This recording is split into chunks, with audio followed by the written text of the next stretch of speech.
अस्सलाम वालेकुम स्टूडेंट्स, उम्मीद है खैरियत से होंगे। जैसा कि आपको मालूम है कि हमने एपिडेमियोलॉजी के लेक्चर शुरू की थी और इस लेक्चर में हमने 5 यूनिट जो है ना वो कवर करवाई थी। आज हम यूनिट नंबर 6 जो है ना वो कवर करवाएंगे, जो है एपिडेमियोलॉजिकल ट्रांजिशन। इस यूनिट में हम बेसिकली क्या पढ़ते हैं, इसमें ये ऑब्जेक्टिव इस यूनिट के है define population changes, population pyramid and explain factors affecting population change. फिर जो है discuss changing in life expectancy and changes in age sex distribution, discuss changing in major causes of death, changes in age sex distribution. तो इसके साथ साथ जो है ना हम एपिडेमियोलॉजिकल पायरामाइड हम पढ़ेंगे, जो पॉपुलेशन पायरामाइड्स होते हैं और उसके डिफरेंट टाइप्स। फिर जो है ना डेमोग्राफिक ट्रांजिशन मॉडल हम पढ़ेंगे और उस मॉडल में जो 5 स्टेजेस है वो हम पढ़ेंगे कि किस तरह जो है ना एपिडेमियोलॉजी में या अब पॉपुलेशन में जो चेंजेस किस तरह आते हैं। तो चलते हैं अपने लेक्चर की तरफ। लेकिन लेक्चर पे जाने से पहले आपसे रिक्वेस्ट है कि अगर आप हमारे चैनल पे नहीं हो तो चैनल को जरूर सब्सक्राइब करें और उसको फ्रेंड के साथ जरूर शेयर करवाएं। ओके, तो सबसे पहले what is the world epidemiological transition mean.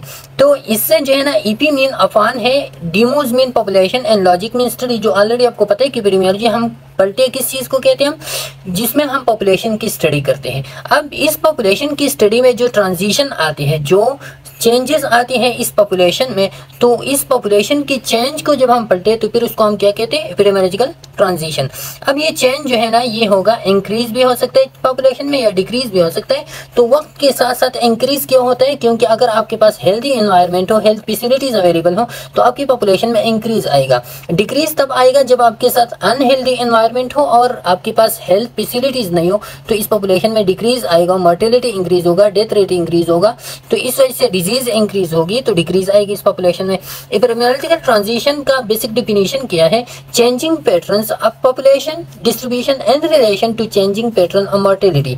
आपके पॉपुलेशन के डिस्ट्रीब्यूशन का जो पैटर्न है, उस पैटर्न में जब चेंज आ रहा हो और वो changes and relation to mortality, fertility, life expectancy, उस चेंजेस की वजह से वो चेंजेस क्यों आ रही हो, वो चेंजेस आपकी मोर्टेलिटी, पॉपुलेशन की मोर्टेलिटी की वजह से, फर्टिलिटी की वजह से या बर्थ रेट की वजह से, और साथ साथ में लाइफ एक्सपेक्टेंसी में जो चेंजेस आ रहे हैं, तो इसी के थ्रू जो है ना हम इसको पॉपुलेशन चेंजेस। अब पॉपुलेशन में ये डिफिनेशन इसलिए है कि पॉपुलेशन में डिफरेंट टाइप्स की चेंजेस आ रहे हैं, लेकिन एपिडेमियोलॉजी में हम पढ़ेंगे changes with respect to mortality, fertility, life expectancy. मतलब ये कि डिजीज के हवाले से पॉपुलेशन में जो चेंजेस आ रहे हैं तो वो इधर जो है ना हम एपिडेमियोलॉजिकल ट्रांजिशन में पढ़ेंगे। ओके, तो सबसे पहले what mean by the demography और पॉपुलेशन।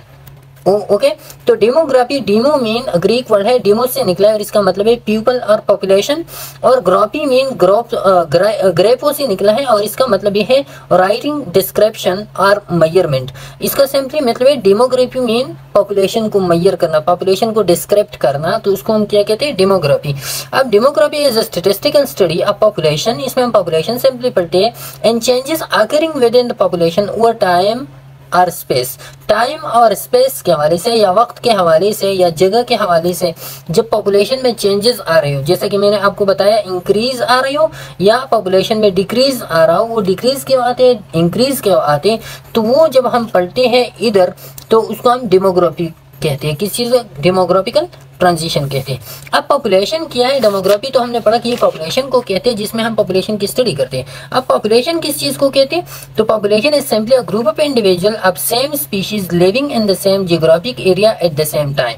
इसमें क्या होता है, इसमें हम सेम स्पीशीज को पढ़ते हैं और वो सेम स्पीशीज एक खास जगह में, एक सेम जियोग्राफिक एरिया में रहते हो, तो उसको हम कहते हैं पॉपुलेशन। तो पॉपुलेशन में वो खास जगह जिसमें सेम स्पीशीज के लोग रहते हैं तो उसको हम कहते हैं पॉपुलेशन। फिर कम्युनिटी इसके बाद आते हैं जिसमें डिफरेंट स्पीशीज होते हैं और डिफरेंट पॉपुलेशन जब इकट्ठे होते हैं तो उसको कम्युनिटी कहते हैं, लेकिन इधर पॉपुलेशन में सेम स्पीशीज होगी।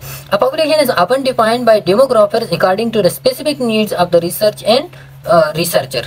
तो डेमोग्राफर जो होते हैं ना, जो डेमोग्राफी को स्टडी या डेमोग्राफिक की जो रिसर्चर्स होते हैं ना, पॉपुलेशन स्टडी के रिसर्चर्स, तो उस रिसर्चर ने जो है ना पॉपुलेशन को इस तरह की डिफाइन की है। 3 process are relevant to demography. अब डेमोग्राफी के लिए 3 प्रोसेस जो है ना इसके साथ रेलेवेंट होते हैं विद इन द एपिडेमियोलॉजी जब हम पढ़ते हैं।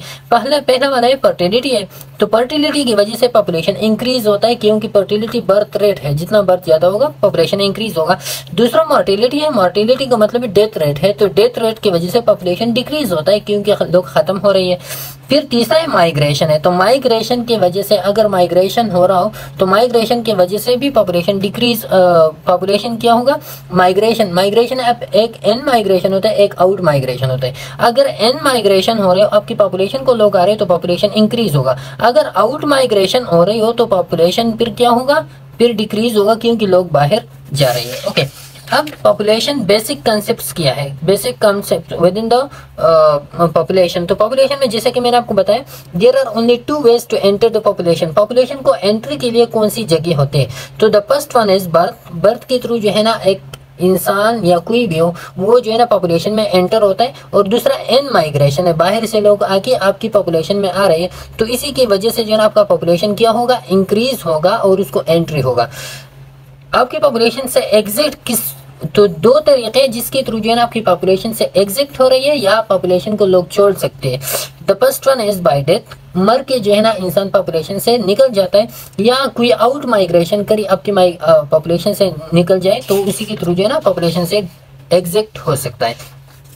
अच्छा, फिर इसके बाद जो है ना हम पॉपुलेशन डेंसिटी हम किस चीज को कहते हैं, डेंसिटी हम सिंपली जब किसी चीज को आप यूनिट वॉल्यूम यूनिट एरिया पे डिवाइड करो तो उसकी डेंसिटी होते हैं। तो इसी सेम ही the number of individuals of species per unit area और volume at a given time, एक गिवन टाइम में जब हम स्पीशीज को जो है ना क्या करवा दी, species of the same population is divided by the unit area. Okay, unit area पे डिवाइड करो तो उसको हम क्या कहते हैं, उसको हम कहते हैं पॉपुलेशन डेंसिटी। तो ये वाली हमें पॉपुलेशन डेंसिटी दी गई है, और ये डिफरेंट डेंसिटीज है। क्यों डिफरेंट डेंसिटी है, क्योंकि इधर जो स्पीशीज नंबर है वो सेम है, इधर और इधर स्पीशीज नंबर तो सेम है, लेकिन इधर जो है ना एरिया क्या है, इधर एरिया कम है, तो इस पॉपुलेशन का डेंसिटी ज्यादा होगा। इधर एरिया ज्यादा है, तो जितना ये एरिया ज्यादा हो उतना ये नंबर कम होगा। तो जितना एरिया ज्यादा हो और पॉपुलेशन कम हो तो उससे एरिया का पॉपुलेशन डेंसिटी कम होगा। जितना एरिया कम हो पॉपुलेशन ज्यादा हो तो इतना जो है ना पॉपुलेशन डेंसिटी सिंपली मतलब ये है कि आपका पॉपुलेशन कितना गुंजान आबाद है। ओके, तो लोग ज्यादा हो, जगह कम हो तो ज्यादा गुंजान आबाद होगा। अगर लोग कम हो और जगह जो है ना ज्यादा हो तो फिर कम गुंजान आबाद होगा। फिर इसके बाद पॉपुलेशन स्ट्रक्चर आते हैं। Population structure, the rates of natural increase, birth, deaths, infant mortality and life expectancy all affect the population structure. अब पॉपुलेशन का जो साख्त बनता है, जो स्ट्रक्चर बनता है, तो वो स्ट्रक्चर डिपेंड करवाता है नेचुरल इंक्रीज भी, मतलब बाय बर्थ या डेथ के थ्रू जो है ना क्या हो रहा है इसके साथ, या इन्फेंट मोर्टेलिटी किस तरह होती है, उधर इन्फेंट मोर्टेलिटी है या नहीं है, या लाइफ एक्सपेक्टेंसी उधर लोगों की क्या है। तो ये फैक्टर्स है जो आपकी पॉपुलेशन को एक शेप देते हैं। अगर उधर मोर्टेलिटी ज्यादा हो तो आपका ओवरऑल पॉपुलेशन कम होगा, मोर्टेलिटी कम हो तो आपका ओवरऑल पॉपुलेशन ज्यादा होगा। इस तरह के बाकी फैक्टर्स हैं जो आपकी पॉपुलेशन को एक शेप देते हैं, एक स्ट्रक्चर देते हैं। The population structure of a country can be shown by population और एज 6 पिरामिड। अब जो है ना पॉपुलेशन डेंसिटी को, पॉपुलेशन स्ट्रक्चर को, आपकी पॉपुलेशन का जो स्ट्रक्चर होता है ना, वो स्ट्रक्चर जब हम ड्रा करते हैं तो वो ड्राइंग को हम क्या कहते हैं, उसको हम पॉपुलेशन और एज 6 पिरामिड कहते हैं, या पॉपुलेशन पिरामिड सिंपली हम उसको कह सकते हैं, जिसके थ्रू जो है ना आप अपने पॉपुलेशन की स्ट्रक्चर को शो करवाते हैं। तो हम पढ़ते हैं अब पॉपुलेशन पिरामिड के हवाले से। ओके, कि पॉपुलेशन पिरामिड को आप किस तरह शो करवाएंगे, किस तरह उसको ड्रा करवाएंगे। तो population pyramid, the total population divide into 5 year age group. अब पॉपुलेशन पिरामिड जो है ना हर किसी का अपना अपना एक क्राइटेरिया होता है और उसी के बेस पे वो पॉपुलेशन पिरामिड बना सकता है। इधर हम क्या करेंगे, इधर जो है ना हमारा जो पॉपुलेशन है टोटल, तो उस पॉपुलेशन को हम 5 ईयर एज ग्रुप में जो है ना वो डिवाइड करते हैं, मतलब 5 फिर 5 फिर 5, 1 to 5, 5 to 10 इस तरह की। फिर क्या करवाते हैं, percent of people in each of those age group. अब इस एज ग्रुप में मतलब 1 to 5 कितने परसेंट लोग हैं, फिर 5 to 10 ईयर्स कितने परसेंट लोग हैं, फिर 10 to 15 ईयर्स कितने परसेंट लोग हैं, तो वो हम जाहिर करेंगे the percentage of males and females in age each age group. और अब फिर इस एज ग्रुप में मतलब 1 to 5 में कितनी मेल्स है कितनी फीमेल्स है, फिर 5 to 10 कितनी मेल्स है कितनी फीमेल्स है। इधर जो है ना ये आप देख लें, ये वाला हमारे पास है क्या है, पॉपुलेशन पिरामिड है, ये आप देख लें। इसमें आप देख लें ये जो है ना आपका जो एज है, एज के हवाले से आपके पॉपुलेशन का डिस्ट्रीब्यूशन है 10 to 14 है, फिर 20 to 24 है, फिर 30 to 34 है, फिर 40 to 44 है। तो इस तरह की ये एज 5 ईयर्स गैप्स के हवाले से जो है ना ये ग्रुप्स के हवाले से ये दिए गए हैं। फिर इधर जो है ना इस साइड पे ये पॉपुलेशन है, पॉपुलेशन नंबर है, ये मिलियन में है, 15 मिलियन, 10 मिलियन, 5 मिलियन, 0 मिलियन। फिर इस साइड पे जो है ना, इस साइड पे वुमेन का नंबर है, और इस साइड पे जो है ना, इसकी लेफ्ट साइड पे जो है ना वो मैन का नंबर्स है। तो ये दी गई है। इधर हम पढ़ते हैं पॉपुलेशन पायरामाइड यूजफुल बिकॉज। अब ये पॉपुलेशन पायरामाइड यूजफुल क्यों होता है? तो सबसे पहले पॉपुलेशन पायरामाइड की trends and birth rate, death rate, infant mortality rate and life expectancy. ये पॉपुलेशन पायरामाइड जो है ना, ये हमें ट्रेंड शो करवाता है। ये ट्रेंड क्या होता है? ट्रेंड मतलब सीक्वेंस, एक सीक्वेंस हमें शो करवाते हैं कि ये इंक्रीज हो रहा है या डिक्रीज हो रहा है। और उस ट्रेंड जो है ना, ये बर्थ रेट के हवाले से, डेथ रेट के हवाले से, इन्फेंट मोर्टेलिटी रेट के हवाले से या लाइफ एक्सपेक्टेंसी के हवाले से ये हमें ट्रेंड शो करवाते हैं। अब ये जो ट्रेंड्स है, this trend can help for a country to plan as future. अब ये ट्रेंड क्यों चाहिए हमें, क्यों ये प्लान या ये सीक्वेंस हमें चाहिए इंक्रीज डिक्रीज का? तो ये इसलिए कि एक कंट्री जो है ना, इसी के थ्रू वो अपनी जो वसाइल होते हैं, उसके जो सर्विसेज होते हैं, वो प्लान करवाते हैं, वो स्ट्रक्चर करवाते हैं। जैसा कि फॉर एग्जांपल अगर एल्डरली पॉपुलेशन है तो उसके लिए घरों का इंतजाम करना, या अगर कुछ बर्थ रेट जो है ना वो कम हो रही है तो उसके लिए जो है ना स्कूल ज़्यादा नहीं चाहिए। अगर बर्थ रेट इंक्रीज हो रहा हो तो उसके लिए फिर स्कूल का इंतजाम करना।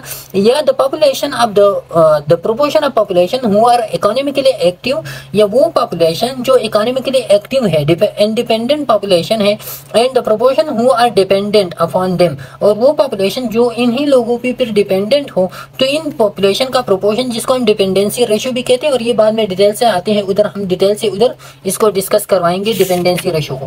तो ये सारे के सारे हम पॉपुलेशन पायरामाइड से ये डेटा इकट्ठा करवाते हैं और इसकी बेस पे फिर हम अपनी प्लानिंग करवाते हैं। ओके, तो अब जो है ना हम आते हैं पॉपुलेशन पायरामाइड की टाइप्स को, कि कौन कौन सी पॉपुलेशन पायरामाइड्स की टाइप्स होते हैं। द फर्स्ट वन उसमें क्या है? Early expanding population pyramid. Early expanding population pyramid ये वो पायरामाइड होता है जिसमें अर्ली स्टेज पे या उसकी बेस जो है ना वो एक्सपेंड हो, और उसका जो टॉप वो होता है ना वो क्या हो? वो नैरो हो। अब ये क्यों होता है? क्योंकि ये जो इसका बेस है, तो याद रखिए बेस हमें किस चीज का शो करवाते हैं? 0 ईयर्स का, 0 to 5 ईयर का। 0 ईयर का मतलब ये है कि एज बेस जो है ना वो हमें बर्थ रेट शो करवाता है, और जो इन होता है ना, फिर जितना आप ऊपर जा रहे हो तो आपका एज इंक्रीज हो रहा है। जैसा कि इधर 50 है, फिर 60 है, फिर 70 है, फिर 80 है, तो एज इंक्रीज हो रहा है रफ्ता रफ्ता। तो ये वाला जो है ना हमें जो बेस होता है ये हमें बर्थ रेट शो करवाता है। जो इसका टॉप होता है तो वो टॉप हमें शो करवाता है डेथ रेट हमें शो करवाते हैं, क्योंकि इन स्टेज होता है जिसमें हमें डेथ रेट शो होता है। ओके, फिर जो है ना इधर ये अब एक्सपेंडिंग, अर्ली एक्सपेंडिंग का मतलब ये है कि इसका बेस जो है ना वो एक्सपेंड है। बेस एक्सपेंड का मतलब ये है कि इधर हाई बर्थ रेट है। क्या है? इस वाली स्टेज पे अर्ली एक्सपेंडिंग का मतलब ये है कि इसमें बर्थ रेट बहुत ज्यादा हाई है। और नैरो टॉप, टॉप का मतलब ये है कि इसका शॉर्ट लाइफ एक्सपेक्टेंसी है। टॉप इसका नैरो है, तो नैरो का मतलब ये कि उसका ज्यादा एज नहीं है, ज्यादा एज नहीं है, तो इसका मतलब ये कि इन लोगों का लाइफ एक्सपेक्टेंसी कम है, क्योंकि उधर जो है ना डेथ या मोर्टेलिटी रेट क्या है? ज्यादा है। अब ये जो है ना few countries fall today in this category, जैसा कि अफ्रीकन कंट्री वगैरह हो गई, तो वहाँ पे अब भी जो है ना इसी तरह की है कि उधर बर्थ रेट ज्यादा है लेकिन डेथ रेट उधर कम है, क्योंकि उधर हेल्थ फैसिलिटीज नहीं होती है। उधर जो है ना गुर्बत बहुत ज्यादा है, लोग अपनी लाइफ को जो है ना वो सस्टेन नहीं रख सकता, तो उधर जो है ना मोर्टेलिटी रेट इंक्रीज होते हैं। फिर दूसरा टाइप है वो है एक्सपेंडिंग। एक्सपेंडिंग वो था एक्सटेंडिंग पॉपुलेशन, ये वाला था अर्ली एक्सपेंडिंग था, और ये जो है ना फिर मिडिल एक्सपेंडिंग होता है। मिडिल एक्सपेंडिंग में क्या होता है? इसमें जो वाइड बेस होता है, बेस इसका भी वाइड होता है, पिछली वाली का वाइड भी था, मतलब ये कि हाई बर्थ रेट होता है, लेकिन इधर इसका मिडिल एक्सपेंड होता है, उधर उसका मिडिल एक्सपेंड नहीं था। तो इसका मिडिल एक्सपेंड क्यों होता है? क्योंकि इधर जो है ना पिछली वाले में जो है ना बर्थ रेट ज्यादा थी, मोर्टेलिटी रेट ज्यादा था, उधर जो है ना एक्सपेंड नहीं था मिडिल, लेकिन इधर मिडिल एक्सपेंड होता है। क्योंकि जो है ना अब इधर जो है ना एडवांसमेंट आई हुई होते हैं, इधर जो है ना medical care, improved medical care आया हुआ होता है, मॉडर्न हाइजीन आई होते हैं, और इम्प्रूव्ड डाइट होते हैं, तो फिर डिजीज कम होते हैं, मोर्टेलिटी रेट जो है ना वो डिक्रीज होता है। तो ये पॉपुलेशन मिडिल में क्या होता है? एक्सपेंड होता है, और बेस में भी एक्सपेंड होता है, लेकिन इसका जो टिप है वो टिप पिछली की तरह होता है। तो ये वाला पॉपुलेशन जो है ना क्यों पिछली की तरह? अब ये जो है ना एडवांसमेंट आई है, लेकिन कम्प्लीटली एडवांसमेंट नहीं आई है। फॉर एग्जांपल मैं आपको बता दूं ना कि ये फॉर एग्जांपल हमारे पास है 1875 का एरा है, तो 1875 के एरा से फिर जो है ना हम जा रहे हैं 1900 एरा की तरफ। तो इधर एडवांसमेंट आई है, एडवांसमेंट इधर आई है, इधर जो है ना नहीं थे एडवांसमेंट, तो ये क्या था? ये अर्ली एक्सपेंडिंग था, बर्थ रेट ज्यादा थी। इधर एडवांसमेंट आई है, लेकिन एडवांसमेंट अपनी आखिरी हद तक नहीं पहुंची है, तो इस वजह से जो है ना बूढ़ी लोग अब भी फैमिली जो है ना मर रही है, लेकिन जो न्यू जनरेशन आ रहा है तो उसका हेल्दी, वो बच्चे हेल्दी है, उसका जो मिडिल एज होता है वो क्या होता है, वो स्ट्रांग होता है और उसमें जो है ना पॉपुलेशन एक्सपेंडिंग होता है। ओके, फिर इसके बाद तीसरा स्टेज है पॉपुलेशन पिरामिड, जिसको हम कहते हैं स्टेबल पिरामिड। अब ये जो है ना ये ऐसा स्टेज है कि इसमें जो है ना ये नक्शा आगे जा रहा है। आगे जाने का मतलब है कि अब पॉपुलेशन का जो वो है मेडिकल फैसिलिटीज है या हेल्थ की पॉपुलेशन है, तो हेल्थी पॉपुलेशन और भी इम्प्रूव होता है। जब और भी इम्प्रूव होता है तो इसका मतलब है जो बूढ़ी लोग हैं उसके लिए ऐसे केयर प्रोवाइड किया गया कि अब वो बूढ़ी लोगों को मौत आसानी से नहीं आता। तो इसका मतलब है कि बूढ़ी लोगों का मौत या उसका डेथ रेट जो है ना वो भी बहुत ज्यादा कम हो गया या स्टॉप हो गया। ओके, जब डेथ रेट भी बहुत ज्यादा कम होता है और बर्थ रेट जो है ना वो वही के वही होता है, तो फिर हमारे पास क्या होता है, ये एक सीधा लाइन बन जाएगा ना, ये एक सीधा लाइन फिर बन जाएगा। तो फिर ये इस तरह की पॉपुलेशन होती है, इस तरह की रेक्टेंगुलर शेप का पॉपुलेशन फिर बन जाता है। इसमें मिडल भी थोड़ा सा एक्सपेंडिंग है, लेकिन ये ओवरऑल जब आप देखिए तो एक रेक्टेंगुलर पॉपुलेशन बन जाता है, एक स्टेबल पॉपुलेशन, जिसमें जो है ना बर्थ रेट, याद रखिए birth rate is equal to death rate, nearly equal to death rate होते हैं। तो ये किस चीज में, ये स्टेबल पॉपुलेशन में। ओके, अब birth rate falls changing attitude towards family. अब इधर जो है ना बर्थ रेट भी थोड़ा सा इन्होंने कम करवा दिया मुकाबले इस वाले के, बर्थ रेट भी कम हो गया। और बर्थ रेट क्यों, क्योंकि लोगों में अवेयरनेस आ गया, लोग जो है ना, लोगों को पता चला कि ज्यादा बच्चे जो है ना वो अच्छी नहीं होती, उसका खसमाना एक सोसाइटी के लिए जो है ना वो फ्रूटफुल नहीं होती, एक कंट्री के लिए फ्रूटफुल नहीं होती। तो इस वजह से इन लोगों ने जो है ना क्या करवा दिया, बच्चों को कम करवा दिया। और साथ में जो है ना जो एल्डर पॉपुलेशन थी, ओल्डर पॉपुलेशन को उन्होंने केयर प्रोवाइड किया, तो उसका डेथ रेट भी कम हो गया। तो पॉपुलेशन एक स्टेबिलिटी की तरफ, एक स्टेशनरी फेज में दाखिल हो गया। Okay, death rate lower, death rate भी इम्प्रूव मेडिकल केयर की वजह से डेथ रेट भी लोअर हो गया। तो ये रेक्टेंगुलर शेप इख्तियार कराते हैं, जिसको हम कहते हैं स्टेबल पॉपुलेशन, स्टेबल पिरामिड और स्टेशनरी पिरामिड। फिर चौथा पिरामिड जो है ना वो है कंट्रैक्टिंग पिरामिड। अब ये जो आ गई इस एडवांसमेंट की, बच्चे कम हो गए, लोग बच्चे ज्यादा पैदा नहीं कर रहे थे और मेडिकल केयर एल्डर पॉपुलेशन के लिए इंक्रीज हो गया, तो एक स्टेबल पॉपुलेशन बन गया। अब होता क्या है, इधर होता ये है कि इस स्टेज में जो आपका बर्थ रेट होता है वो बहुत ज्यादा कम हो जाता है, बर्थ रेट क्या हो जाता है, वो बहुत ज्यादा कम हो जाता है। और साथ में आपका जो वो होता है ना, बर्थ रेट कम क्या होता है, women in the work force, child rearing is expensive, contraception use करवाते हैं, वो औरतें जो है ना वो क्या करवाते हैं, काम करते हैं अपनी जिंदगी में, और उसके लिए जो है ना बच्चों का परवरिश बहुत ज्यादा मुश्किल हो जाता है।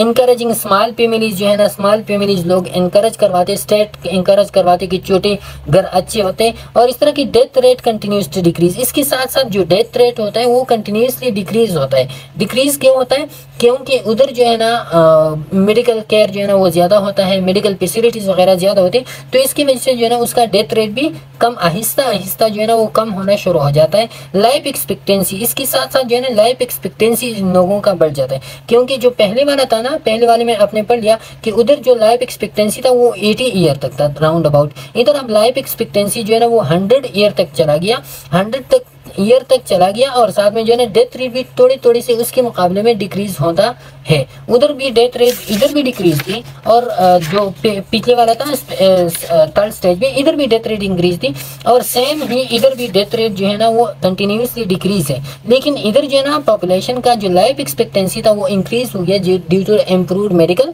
केयर। तो इसी की वजह से जो है ना फिर ये पॉपुलेशन कंट्रैक्ट होता है। कंट्रैक्ट किस तरह कि उसमें जो है ना एक तो उसका लाइफ एक्सपेक्टेंसी इंक्रीज हो गया, लेकिन फिर भी डेथ हो रही होते हैं, तो इसकी वजह से पॉपुलेशन इधर भी कंस्ट्रक्ट होता, और इधर जो है ना लोग बच्चे ज्यादा पैदा नहीं करती, तो बेस में भी कंस्ट्रक्ट होता है। तो इसी की वजह से ओवरऑल पॉपुलेशन एक बिहेव शेप इख्तियार करवाती है।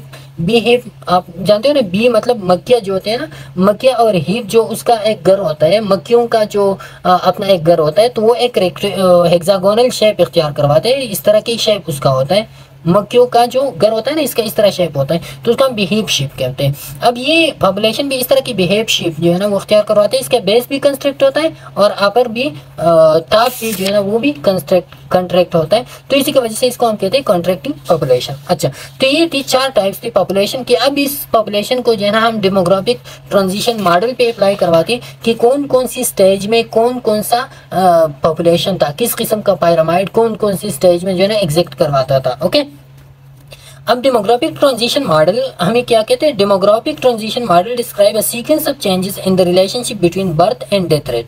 अब डेमोग्राफिक ट्रांजिशन मॉडल में हम बर्थ और डेथ रेट के मुकाबले में जो रिलेशनशिप है उस रिलेशनशिप को हम एक सीक्वेंस वाइज वो अरेंज करवाते हैं। It suggest that population growth rates fall पर all countries can be divided into 4 stages. अब हमारी दुनिया में जितनी भी स्टेज है, जितनी भी कंट्रीज है, स्टेट्स है, तो उस सब की जो पॉपुलेशन है वो 4 स्टेजेस पे फॉल करवाता है। या तो पहला स्टेज में लोग होगा, कोई कंट्री होगी, या जो है सेकंड स्टेज में होगी, या थर्ड स्टेज में, या फोर्थ स्टेज में। ऑल कंट्रीज पास थ्रू 4 और 5 stages to state of maturity. अब ये जो सारी कंट्रीज है तो ये इन 3, 4, 5 स्टेज से गुजर के जो है ना तभी वो मैच्योर स्टेज पे पहुंच जाता है, या डेवलप स्टेज पे जो है ना हम कहते हैं ना कि एक कंट्री तब डेवलप होगा जब वो इन 4 स्टेजेस से, इन 4 डेमोग्राफिक ट्रांजिशन मॉडल से वो पास हो जाए और इन पे वो पहुंच जाए तो इसका वो पीक होगा। अब कौन कौन सी स्टेजेस है? तो इसमें तो ये वाला आप देखिए, ये डेमोग्राफिक 4 स्टेजेस इधर दी गई है, 5 स्टेजेस असल में 4 स्टेजेस में। एक ये है प्री इंडस्ट्रियल स्टेज जिसको हम स्टेज 1 कहते हैं। तो इधर जो है ना ये वाला जो ग्राफ है ये पॉपुलेशन ग्राफ है, ये आपको दिया गया है। ये वाला जो ग्राफ है ये जो ब्लैक में है, तो फिर ये एक बर्थ रेट है, और ये वाला जो है ना ये थोड़ा सा लाइट, ये डेथ रेट है। अब ये जो है ना जब प्री इंडस्ट्रियल स्टेज था तो इसमें डेथ रेट और बर्थ रेट दोनों जो है ना वो क्या थी, वो स्टेबल थी, लेकिन पॉपुलेशन इस स्टेज में कम था। फिर जो है ना पॉपुलेशन इंक्रीज हो गया, डेथ रेट में थोड़ी सी कमी आती गई, और बर्थ रेट में कमी आती गई, और डेथ रेट में भी कमी आती गई। फिर जो है ना स्टेज 3 में फिर कमी आ गई और डेथ रेट वही कम था। फिर स्टेज 4 में जो है ना बर्थ और डेथ रेट एक हो गई। फिर जो है ना स्टेज 5 में फिर बर्थ रेट जो है ना वो बहुत ज़्यादा कम होता है, डेथ रेट जो है ना वो डेथ रेट कम होता है, बर्थ रेट भी। तो ये अभी जो है ना हम डिटेल से पढ़ते हैं 1 बाय 1 स्टेज को, वही की वही जो है ना इधर भी आपको दी गई है, जो ऊपर वाला डेमोग्राफिक स्टेजेस है। तो ये स्टेजेस तब आपको समझ आ जाएंगे जब ये 1 स्टेज जो है ना हम डिटेल से पढ़ेंगे, तभी जो है ना आपको ये ग्राफ और ये ग्राफ जो है ना समझ आ जाएगा कि इसमें जो है ना मकसद इस ग्राफ का क्या है।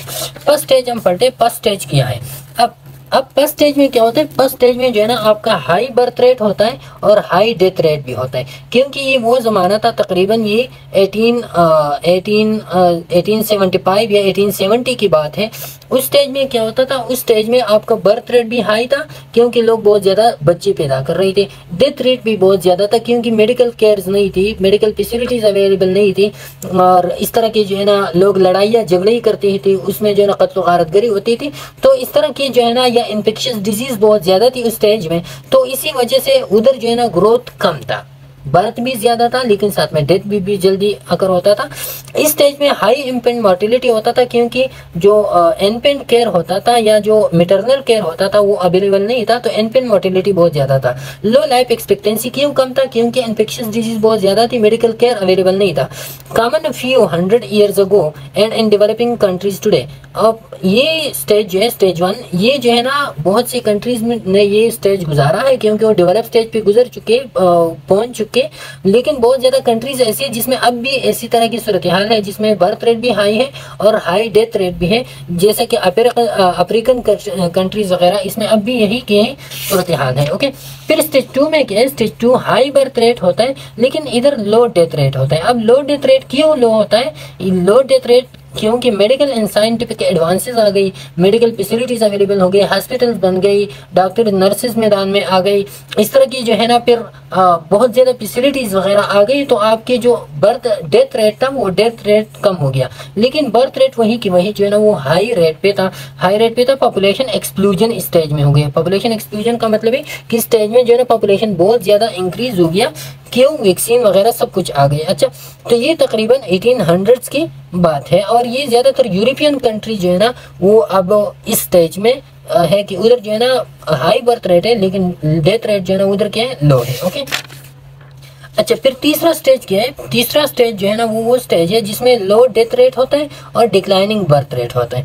अब इसमें बर्थ रेट कम नहीं है लेकिन लोग डिक्लाइन करवाते हैं, बर्थ रेट को आहिस्ता आहिस्ता डिक्रीज करवाते हैं, लेकिन इधर साथ में डेथ रेट भी लो होता है। क्यों? मेडिकल केयर जो है ना, मेडिकल फैसिलिटीज ज़्यादातर अवेलेबल है। अब इसमें जो है ना सोशल प्रोग्राम चल रही है, इंडस्ट्रियलाइजेशन आ गया, अर्बनाइजेशन आ गया, तो इससे फैमिलीज जो है ना वो स्मॉलर होती चलेगी। जैसा कि अब जो है ना पाकिस्तान में भी इस तरह की स्टेज गुजर रहा है। अब जो स्टेज 3 से तकरीबन पाकिस्तान गुजर गुजर रहा है कि इसमें लो डेथ रेट होता है, डिक्लाइनिंग बर्थ रेट होता है, लोग ज्यादा अवेयरनेस लोगों में आती आ रही है। Okay, voluntary decision to reduce family size aided by improved contraception related to improved standard of living natural increase rate falls. अब इसमें जो है ना लोग कंट्रासेप्शन यूज करवाते हैं और साथ साथ में जो है स्टैंडर्ड ऑफ लिविंग को इम्प्रूव करवाते हैं। इस तरह के नेचुरल इंक्रीज रेट पाल और उसका जो नेचुरल इंक्रीज होता है ना बर्थ रेट में, तो वो क्या होता है, वो पाल होता है। तो इस वजह से लो डेथ बर्थ रेट भी कम होता है, लेकिन साथ में जो है ना डेथ रेट भी ऐसे ऐसे कम होता चला जा रहा है मेडिकल केयर की वजह से। और ज्यादातर पाकिस्तान जैसी बीमारी जो है ना वो अभी स्टेज से गुजर रही है। अच्छा, फिर जो है ना 4 स्टेज पे क्या होता है, इसमें लो बर्थ रेट होता है और लो डेथ रेट होता है। इसके साथ साथ इसमें स्लो पॉपुलेशन ग्रोथ भी होता है इस स्टेज 4 में। ओके, तो इसमें लो बर्थ रेट ऑलरेडी तो हमने पढ़ा, एजुकेशनल प्रोग्राम वगैरह लोगों में अवेयरनेस आ गई, लेकिन इसमें डेथ रेट बहुत ज्यादा कम होता है। उधर डिक्लाइन हो रहा था, इधर जो है ना उधर बर्थ रेट जो है ना वो डिक्लाइन हो रहा था, इधर बर्थ रेट कम हो गया, इधर जो है ना लो डेथ रेट भी हो गया। अब इसमें स्लो पॉपुलेशन ग्रोथ, इसी वजह से दोनों फैक्टर की वजह से पॉपुलेशन स्लो ग्रो कर रहा है। ऊपर वाले में थोड़ा सा फास्ट था, स्टेज सेकंड में बहुत ज्यादा फास्ट ग्रो करवा रहा था। अब इधर जो है ना चेंजिंग रूल ऑफ वुमेन ने जो है ना अपना रूल चेंज, मतलब ये कि उन्होंने कार रोजगार शुरू किया। पहले जो है ना वुमेन घरों में रहती थी, उसके लिए चाइल्ड बियरिंग जो है ना आसान था, अब वो मुश्किल बन गई। इसके लिए फैमिली प्लानिंग प्रोग्राम शुरू हो गई, इसी की वजह से लो बर्थ रेट्स हो गई। और इसी स्टेज में जो है ना बहुत ज्यादा अफ्रीकन कंट्रीज या बर्थ रेट स्टिल हाई, बहुत सी ऐसी अफ्रीकन कंट्री जिसमें अब भी बर्थ रेट जो है ना इसी स्टेज में होते हैं, उसके यहाँ लो डेथ रेट होता है, लेकिन तब भी जो है ना उनके यहाँ बर्थ रेट फिर भी ज्यादा होता है। सबसे हैरान अफ्रीका HIV हाई डेथ, ऐसी स्टेज ऐसी वो भी हैं स्टेट्स भी हैं जिसमें जो है ना HIV वगैरह के साथ हाई डेथ रेट्स भी हो सकते हैं। तो ये हमें जो है ना ये डिटरमिन करवाता है ज्यादा स्टेबल पॉपुलेशन जिसमें लो बर्थ रेट होता है और लो डेथ रेट होता है। ओके, अच्छा, फिर इसके बाद जो है ना स्टेज 5 पे हम आते हैं। स्टेज 5 में birth rate lower than death rate. अब ये इधर क्या होता है, इधर जो है ना आपका बर्थ रेट बहुत ज्यादा डिक्रीज होता है, आपकी डेथ रेट से भी कम होता है। फ्यूचर हाई और some European nations and Japan starting to enter the stage. अब इसमें जो है ना कौन कौन सी स्टेज है, जैसे कि कुछ यूरोपियन स्टेज नेशंस है या जापान के जो नेशन है स्टेट है, तो उधर क्या होता है, उधर बर्थ रेट बहुत ज्यादा कम हो गया। लोग उधर पैदा नहीं कर रहे बच्चों को, क्योंकि वहाँ के जो लोग है वो बहुत ज्यादा इंडस्ट्रियलाइज है। हत्ता कि गवर्नमेंट बच्चों को जो है ना गवर्नमेंट जो है ना लोगों को पे करवाते हैं पर बर्थ की, आप जो है ना बच्चों के पैदा करो, हम आपको पैसे देते हैं, लेकिन तभी भी वो लोग पैदा नहीं कर रहे, क्योंकि वो लोग क्या करते हैं, वो लोग बहुत ज्यादा इंडस्ट्रियलाइज है, काम करते हैं और उसके लिए चाइल्ड बियरिंग जो है ना वो अपने लिए बहुत ज्यादा मुश्किल समझते हैं। तो इस तरह की स्टेज फिर स्टेप 5 में आते हैं। ओके, अब डेमोग्राफिक, ये था डेमोग्राफिक ट्रांजिशन मॉडल जिसमें हम 5 स्टेजेस पढ़ी कि कंट्रीज जो है ना कौन कौन सी स्टेजेस से कंट्रीज को गुजरना पड़ता है, और अभी जो है ना कौन कौन सी स्टेट्स जो है ना कौन कौन सी स्टेज में होते हैं। ओके, अब demographic indicators, because demography is interested in changes in human population, demographers focus on specific indicators. अब जो डेमोग्राफी होते हैं ना, डेमोग्राफी में हम ह्यूमन पॉपुलेशन के चेंजेस पढ़ते हैं। अब ये जो चेंजेस आते हैं इसके लिए स्पेसिफिक इंडिकेटर्स होते हैं। उस इंडिकेटर से हमें पता चलता है कि पॉपुलेशन में अब इंक्रीज आ रहा है या डिक्रीज आ रहा है। वो इंडिकेटर किस चीज़ ने, वो डेमोग्राफर ने डिटरमिन की है, फोकस उस पर की है कि कुछ स्पेसिफिक इंडिकेटर्स है जिसकी वजह से हम पॉपुलेशन का इंक्रीज या डिक्रीज रेट मालूम करवा सकते हैं। Two of the most important indicator और बर्थ एंड डेथ रेट, जिसमें होते हैं बर्थ रेट होता है और साथ में डेथ रेट होते हैं, which are also refer to as fertility and mortality. तो इसमें 2 अहम इंडिकेटर हमारी पॉपुलेशन में, एक फर्टिलिटी रेट होता है या इसको बर्थ रेट कहते हैं, दूसरा मॉर्टेलिटी रेट जिसको हम कहते हैं डेथ रेट कहते हैं। Additionally demographers are interested in migration trends और the movement of people from one location to another. साथ साथ में जो माइग्रेशन होता है तो वो भी एक इंडिकेटर है। अगर इन माइग्रेशन हो रहा है आपका पॉपुलेशन इंक्रीज हो रहा है, आउट माइग्रेशन हो रहा है आपका पॉपुलेशन डिक्रीज हो रहा है। अच्छा, अब जो है ना replacement level fertility, replacement level fertility हम किस चीज़ को कहते हैं, जब आपका पॉपुलेशन डिक्रीज होता है तो उस पॉपुलेशन के डिक्रीज के लिए फिर रिप्लेसमेंट कैसे होता है या कैसे होना चाहिए। ओके, तो उसको हम कहते हैं रिप्लेसमेंट लेवल फर्टिलिटी, या कितना फर्टिलिटी चाहिए उस पॉपुलेशन के रिप्लेसमेंट के लिए। फॉर एग्जाम्पल, एक शख्स जो है ना वो मर गया तो उसकी मरना, ये जो एक पॉपुलेशन से एक बंदा कम हो गया, ये एक पॉपुलेशन में दोबारा एडिशन किस तरह होगा। Okay, attribute to number of children that a woman monogamous couple must have in order to replace the existing population। अब ये क्या होता है, इसमें monogamous couple वो कपल होते हैं जिसमें एक बीवी एक शौहर होता है। पॉलीगैमस उसको हम कहते हैं जिसमें ज्यादा बीवियां होते हैं अगर एक हस्बैंड होता है पॉलीएंड्री, जैसे कि आपको पता है, फिर ज़्यादा हस्बैंड होते हैं, एक वाइफ होता है, तो वो पॉलीएंड्री। ये मोनोगेमस कपल जो आमतौर पर हमारे कल्चर में है, इसमें क्या होता है, इसमें रिप्लेसमेंट लेवल फर्टिलिटी का मतलब ये है कि एक मोनोगेमस कपल को कितने बच्चे चाहिए होते हैं ताकि पॉपुलेशन से जो डिक्रीज आते हैं, जो डेथ होते हैं, उस डेथ को वो अपने बच्चों के जरिए वो रिप्लेस करवा दे। ओके, तो रिप्लेसमेंट लेवल फर्टिलिटी ये कहते हैं कि आपके पास एक मोनोगेमस कपल के यहाँ जरूर 2.1 चिल्ड्रंस होनी चाहिए, ताकि वो जो है ना, अगर वो दोनों मर रहे, फॉर एग्जांपल ये हमारे पास जो है ना, ये क्या है, ये वाइफ है, ये उसका हस्बैंड है, अब इधर जो है ना, इनके पास 2.1 चिल्ड्रन होनी चाहिए। 2.1 का मतलब 3 चिल्ड्रन इसके साथ होना चाहिए। कितनी? 3। 2.2 2 जो है ना वो एक्चुअल हो, एक उसके साथ जो है ना एक्स्ट्रा 2 इनको रिप्लेस करें। अगर ये माँ बाप मर गई तो इनके रिप्लेसमेंट के लिए उनके 2 बच्चे हो, लेकिन ये एक एक्स्ट्रा जो है ना इनके साथ क्यों चाहिए? एक एक्स्ट्रा इनके साथ इसलिए चाहिए, अगर ये इधर एक्सप्लेन है, आप देखिए कि the reason the number is to sit 2.1 children per women is because 2 children are needed to replace the parent. 2 बच्चों ने पेरेंट को रिप्लेस किया, and in additional 1/10 of a child is needed to make up for the mortality of children and women who do not reach the end of their reproductive cycle।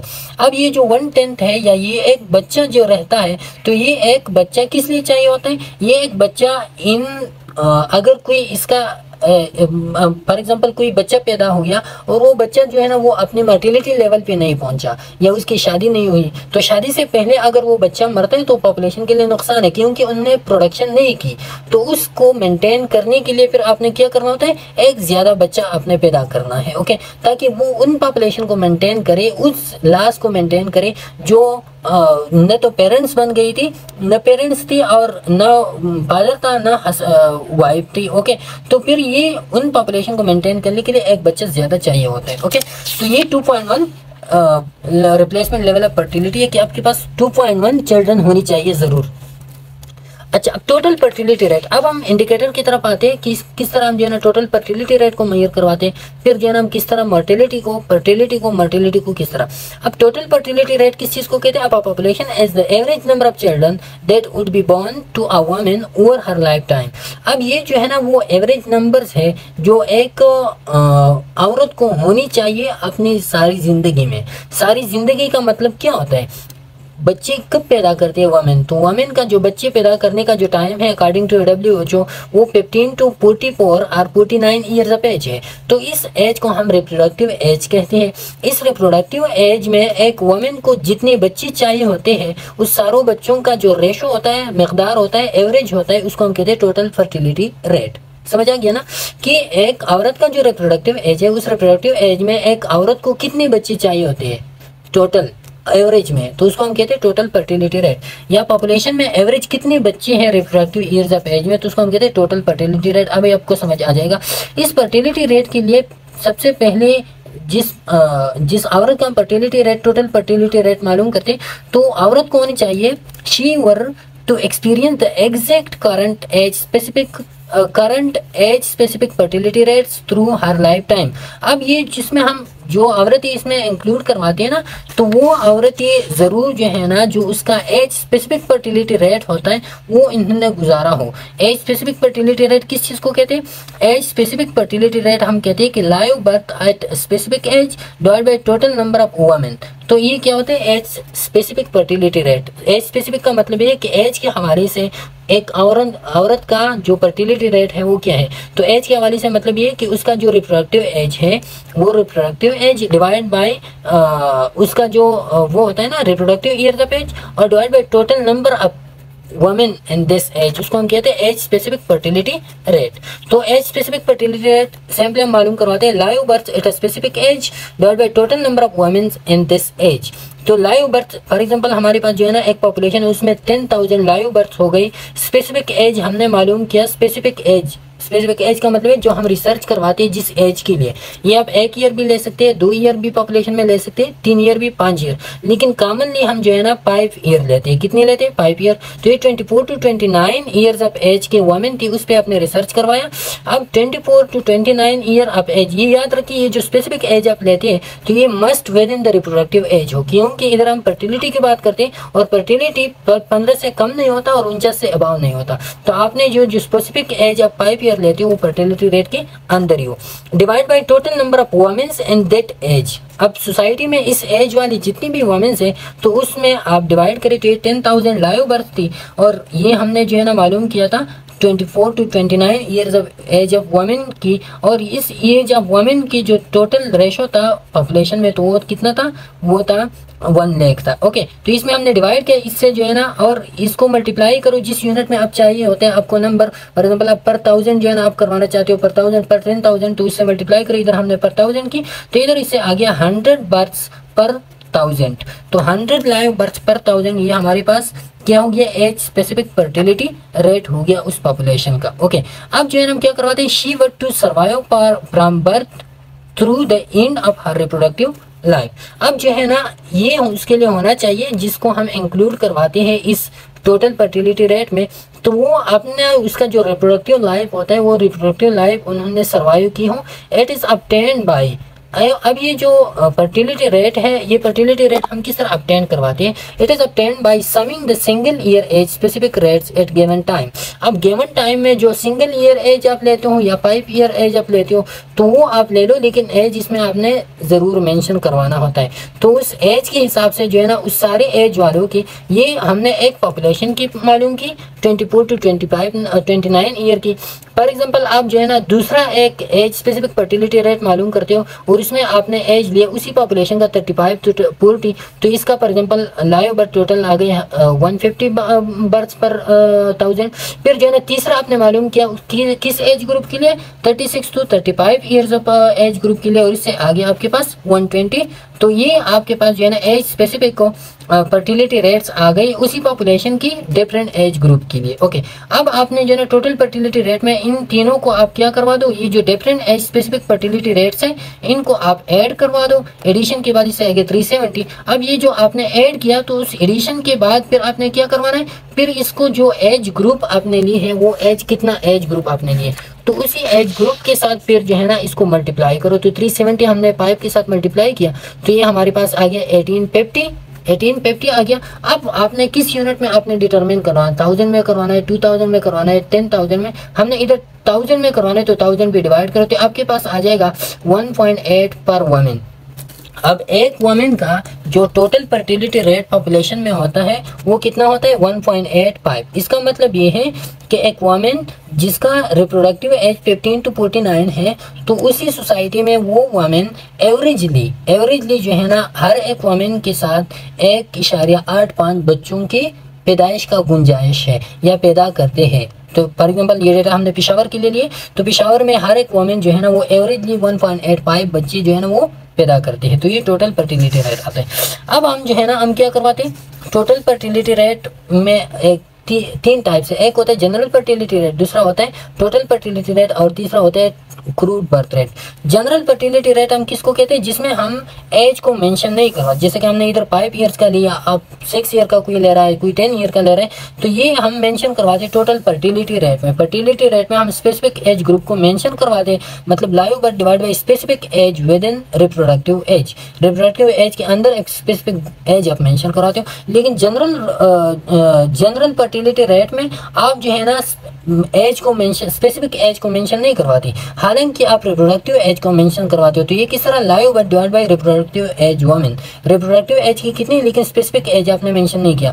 Crude birth rate में आप क्या करवाते हो, आपके पास total live birth होते और उसको total population पे वो डिवाइड करते हो, चाहे वो मेल पॉपुलेशन हो चाहे उसमें फीमेल हो, लेकिन टोटल पॉपुलेशन पे जब आप लाइव बर्थ को जो है ना वो डिवाइड करवा दो उसको हम कहते हैं क्रूड बर्थ। क्रूड मतलब इसमें सब कुछ आ गया, मेल भी आ गई, फीमेल भी आ गई, आपने जो है ना लाइव बर्थ जो है ना उस सारी पॉपुलेशन पे फिर क्या करवा दिया, फिर उस पर आपने डिवाइड करा, तो ये क्रूड बर्थ होता है। तो ये तो उम्मीद है आपको टोटल फर्टिलिटी रेट का समझ आ गया होगा। इसके बाद हम फिर पढ़ते हैं मोर्टेलिटी रेट। अब मोर्टेलिटी रेट क्या होता है? मोर्टेलिटी सिंपली हम कहते हैं refer to finite nature of humanity, people die, mortality and demography. तो ये क्या होता है, ये हमें finite nature of humanity show कर। फाइनाइट का मतलब एक महदूद नेचर, महदूद का मतलब ये है कि इंसानियत जो है ना, इंसान खत्म होने वाला है। तो ये मोर्टेलिटी हमें बताते हैं, मोर्टेलिटी डेथ रेट है।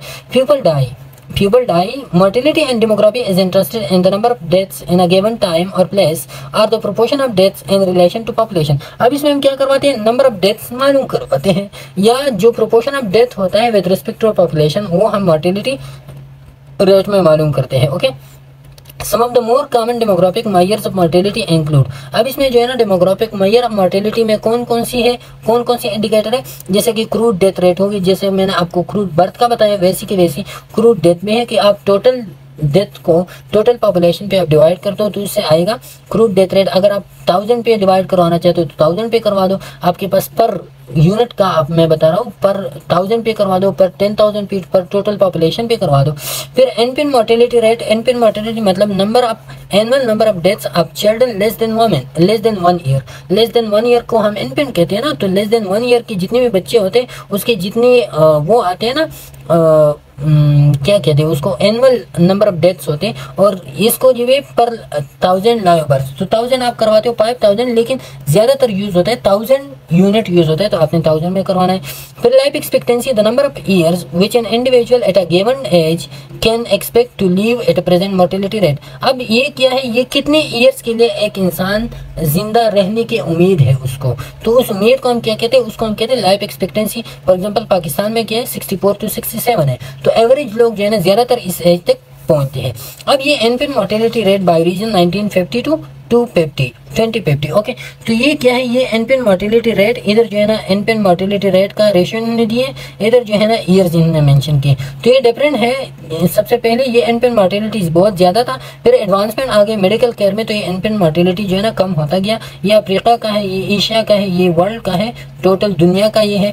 फिर जो है ना ये मोर डेवलप्ड कंट्रीज का ये वाला है, ये ज्यादातर कम है। फिर ये लैटिन अमेरिकन कंट्रीज में ये वाले हैं। ओके, तो इसमें क्या है, मोर्टेलिटी रेट का शो किया गया है कि ये पहले ज्यादा था क्योंकि मेडिकल फैसिलिटीज नहीं थी, अब ये कम हो गया है। अच्छा, इसके बाद जो है ना लाइफ एक्सपेक्टेंसी की हमने जिक्र किया। लाइफ एक्सपेक्टेंसी मैंने आपको बताया कि एक उम्मीद होता है या एवरेज लाइफ आपकी पॉपुलेशन में कितना होता है, उसको हम कहते हैं life expectancy.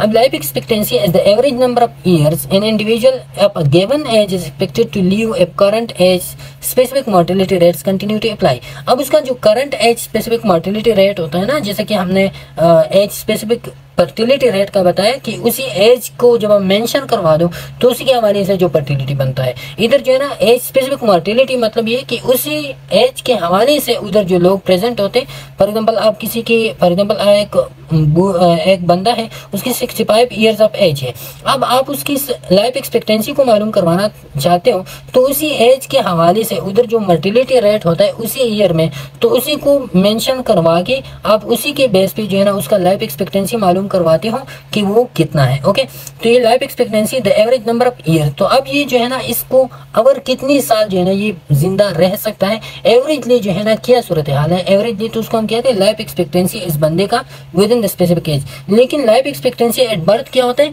Average number of years of newborn expected to live a current mortality structure persist throughout its life. अभी इसमें क्या होता है कि एक न्यूबॉर्न है, न्यूबॉर्न जो है ना वो कितना सालों तक वो जिंदा रह सकता है। एक न्यूबॉर्न है, वो न्यूबॉर्न अगले 70 साल तक जिंदा रह सकता है, अगले 60 साल तक जिंदा रह सकता है। तो ये हम क्या करवाते हैं, उस पे अगर उसके जो मोर्टेलिटी रेट है, जिस स्टेज पे हमने उसका लाइफ एक्सपेक्टेंसी मालूम किया था और उस मोर्टेलिटी रेट उसकी सारी जिंदगी वही के वही रहा, तो इसी के बेस पे फिर हम उसकी लाइफ एक्सपेक्टेंसी एट बर्थ जो है ना वो मालूम करवा सकते हैं। Okay, because of the gender differences life expectancy is calculated also separately for male. अब जेंडर डिफरेंसेस भी होते हैं, बहुत जगह पे ऐसे होते हैं कि मेल जो है ना उसका लाइफ एक्सपेक्टेंसी अलग होता है, फीमेल का अलग होता है, क्योंकि जेंडर डिफरेंसेस की वजह से बहुत ज़्यादा बायोलॉजिकल फिजियोलॉजिकल फंक्शन के हवाले से जो है ना उसकी लाइफ एक्सपेक्टेंसी में चेंजेस आते हैं। Life expectancy is an indicator of current health and mortality condition. अब ये लाइफ एक्सपेक्टेंसी जो है ना ये आपको करंट हेल्थ भी शो करवाता है और साथ में जो मोर्टेलिटी की कंडीशन आपकी पॉपुलेशन में होते हैं वो भी शो करवाते हैं। अब लाइफ एक्सपेक्टेंसी और लाइफ स्पेन में फर्क क्या है, एक होता है ना लाइफ स्पेन, दूसरा होता है लाइफ एक्सपेक्टेंसी। तो लाइफ स्पेन एक इंसान मैक्सिमम ईयर तक एक इंडिविजुअल कितना जिंदा रह सकता है, मैक्सिमम ईयर कितना गुजार सकता है एक इंसान। लाइफ एक्सपेक्टेंसी क्या होता है? लाइफ एक्सपेक्टेंसी में आप एवरेज लेते हो, सारी पॉपुलेशन का एवरेज जो है ना वो कितने सालों तक वो जिंदा रह सकता है, तो इसमें हम एवरेज लेते हैं, लेकिन लाइफ स्पेन में हम मैक्सिमम ईयर्स की बात करते थे। लाइफ एक्सपेक्टेंसी था, जैसे कि लाइफ एक्सपेक्टेंसी 1950 टू 2050, और ये है life expectancy of the UN world population prospectus. तो ये लाइफ एक्सपेक्टेंसी है, ये आप देखें ये आहिस्ता आहिस्ता इंक्रीज होता जा रहा है। तो ये डिफरेंट वर्ल्ड का है, फिर मोर डेवलप कंट्रीज का है, इस तरह के। तो ये आहिस्ता आहिस्ता इंक्रीज हो रहा है। क्यों इंक्रीज हो रहा है? क्योंकि मेडिकल केयर वगैरह फैसिलिटीज अवेलेबल है, और इसकी वजह से डिजीज जो है ना कम होती जा रही है, और जो मौत होते हैं वो कम होते जा रहे हैं। तो लाइफ एक्सपेक्टेंसी इंक्रीज है। ओके, फिर इसके बाद जो है ना पॉपुलेशन चेंज आते हैं। तो इंशाल्लाह नेक्स्ट लेक्चर में हम पॉपुलेशन चेंज पढ़ेंगे। पॉपुलेशन चेंज के बाद जो है ना फिर पॉपुलेशन ग्रोथ रेट या डिपेंडेंस रेशो पढ़ेंगे। फिर जो है ना हम डिपेंडेंस रेशो के बाद जो है ना फिर हम डिफरेंट एपिडेमियोलॉजिकल ट्रांजिशन की तरफ आएंगे, और फिर जो है ना first epidemiological transition, second epidemiological transition, ये ट्रांजिशन हम आहिस्ता आहिस्ता नेक्स्ट लेक्चर में इंशाल्लाह शॉर्ट लेक्चर होगा तो उसमें हम ये ट्रांजिशन पढ़ेंगे। तो फिर नेक्स्ट लेक्चर पे इंशाल्लाह मुलाकात होगी। तब तक के लिए इजाज़त दीजिए। अल्लाह हाफिज़।